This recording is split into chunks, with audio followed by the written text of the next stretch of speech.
Hello বন্ধুরা, the tech ভাইয়ে স্বাগতম। Microsoft Word full course A to Z, basics to advance. আজকে দেখব ভিউ ট্যাব।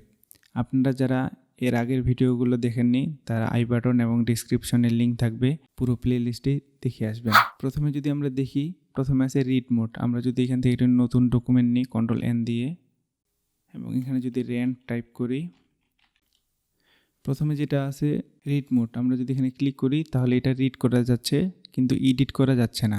তারপরে যদি দেখি, তারপর হচ্ছে প্রিন্ট লেআউট। আমরা যে ডকুমেন্টে কাজ করেছি এটা কি হিসাবে প্রিন্ট হবে বা প্রিন্ট হওয়ার পর কেমন দেখাবে সেটি প্রিন্ট লেআউটে দেওয়া থাকে। আমরা এটি আগের ভিডিওতে দেখছিলাম, ইন্ট্রোডাকশন ভিডিওতে, যে এখানে যেমন আছে প্রিন্ট লেআউট, রিড মোড এবং ওয়েব লেআউট, সেটি আমরা নিচেও এখানে দেখেছিলাম। প্রিন্ট লেআউট, রিড লেআউট এবং হচ্ছে ওয়েব লেআউট। আমরা এখান থেকেও ক্লিক করলে ওয়েব লেআউট সিলেক্ট হচ্ছে। আমরা ওয়েবসাইটে যেভাবে দেখি সেটা এখানে দেখা যাচ্ছে। তারপরে যদি আমরা দেখি, তারপর হচ্ছে রুলার।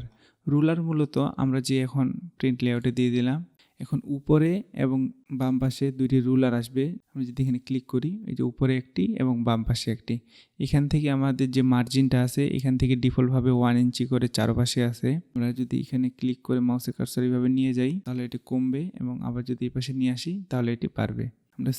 আমরা যদি এখানেও সেম কাজটি করতে পারবো। তারপরে হচ্ছে গ্রিড লাইন। গ্রিড লাইন মূলত হচ্ছে আমাদের যে ওয়ার্ক ডকুমেন্টটি আছে এখানে গ্রাফ চার্টের মতো চার্ট আসবে। আমরা যদি এখানে ক্লিক করি তাহলে এই যে একটি গ্রাফ চার্ট আসছে। এই গ্রাফ চার্ট অনেক সময় অনেক ধরনের কাজ করতে পারি। তারপর হচ্ছে নেভিগেটর প্যানেল। আমরা যে ডকুমেন্টে কাজ করতেছি এটাকে আমরা অনেকভাবে নেভিগেট করতে পারি, যেটি এখানে দেওয়া আছে। আমরা গ্রিড লাইনগুলো উঠিয়ে দিলাম, টিক মার্ক। তারপর হচ্ছে জুমে যদি আমরা ক্লিক করি এখান থেকে আমরা বিভিন্নভাবে জুমকে কন্ট্রোল করতে পারি। এখানে 100%, 200%, এখানে পেজ, টেক্সট উইথ, এটা আমরা বিভিন্নভাবে কন্ট্রোল করতে পারি। এটাকে আরেকটা কন্ট্রোল করার উপায় হচ্ছে, আমরা যদি নিচে আসে যদি এইভাবে স্ক্রলের হুইলটা যদি আমরা বাড়াই এবং কমাই, এভাবে করা যাবে। আবার যদি আমরা কিবোর্ড থেকে কন্ট্রোল বাটন চেপে ধরি এবং মাউসের যে চাকাটাই আছে সেটিকে যদি ঘুরাই তাহলে জুম বাড়বে এবং কমবে।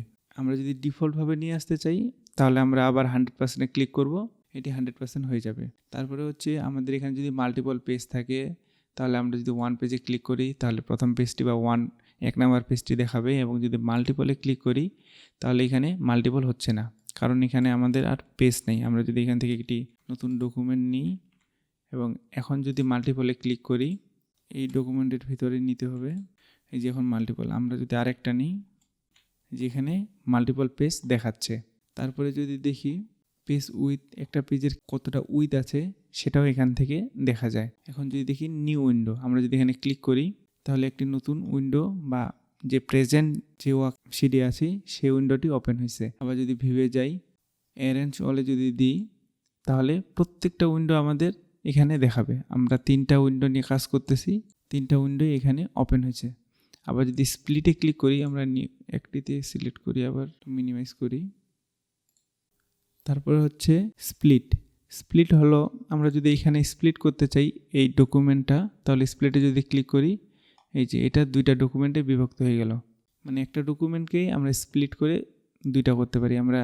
এখানেও আমরা একটা ডকুমেন্টে দেখতে পারি, অর্থাৎ আমরা যদি উপরের লেখাটাকে নিচে আবার নতুনভাবে লিখতে চাই, আমরা এই মাউসে স্ক্রল করব এবং নিচে লিখব।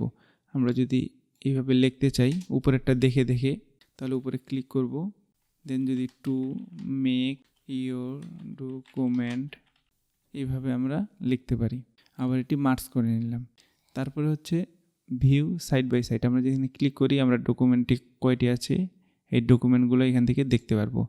তারপর হচ্ছে সুইচ উইন্ডো। আমরা যদি এখানে ক্লিক করি আমাদের কতগুলো ডকুমেন্ট এই মুহূর্তে মাইক্রোসফট ওয়ার্ডে ওপেন আছে সেগুলো আমরা এখান থেকে প্রত্যেকটাই দেখতে পারি। আমরা যদি এখানে ক্লিক করি তাহলে এই যে এটি ওপেন হয়েছে। আমরা যদি বড় করি এবং মাইনাস করি তাহলে আমরা দেখতে পাবো। আবার যদি একটা কাজ করা যায়, আমরা যদি এখানে টাস্ক বারে যাই এবং এখানে যদি মাউসের কার্সরটা শুধু নিয়ে যাই, সেক্ষেত্রেও আমাদের কয়টি ডকুমেন্ট ওপেন আছে সেই ডকুমেন্টগুলো আমরা দেখতে পাবো। এখানে সবচেয়ে গুরুত্বপূর্ণ হচ্ছে ম্যাক্রোস মূলত হলো কোনো কিছু বারবার করার থেকে একবারই করে নেওয়া ভালো। অর্থাৎ আমরা যদি কোনো কাজকে বারবার করি সেটি আমরা বারবার না করে একবার রেকর্ড করে রাখতে পারি। আমাদের যদি সবসময় টেবিল নেওয়ার প্রয়োজন হয় সেক্ষেত্রে আমরা বারবার টেবিল নিই। সেটি করার জন্য আমরা একটি নতুন পেজ নেব। এখানে আবার যাব ভিউয়ে, দেন ম্যাক্রোস, এখানে রেকর্ড ম্যাক্রো, এখানে লিখব টেবিল 2, ওকে দিব। এটাকে ডিলিট করতে হবে, আমাদের আগের একটি ম্যাক্রো ছিল। দেন রেকর্ডে ক্লিক করব, দেন ওকে দিব, ওকে করলাম। দেন এখান থেকে যাব ইনসার্টে, দেন একটি টেবিল নেব, এখানে যদি সিরিয়াল নাম্বার দিলাম, দেন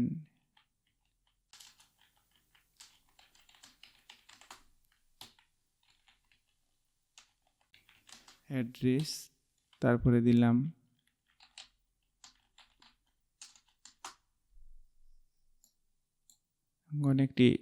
একটি টেবিলের মাপ নিলাম, নিয়ে যদি আমাদের রেকর্ডিংটি স্টপ করি, স্টপ রেকর্ডিং, এবং আমাদের যদি এখন আবার সেম টেবিল প্রয়োজন হয়, এখানে যাব ভিউ ম্যাক্রোসে, যে রান দিই, তাহলে আমাদের অটোমেটিক টেবিলটি চলে আসছে।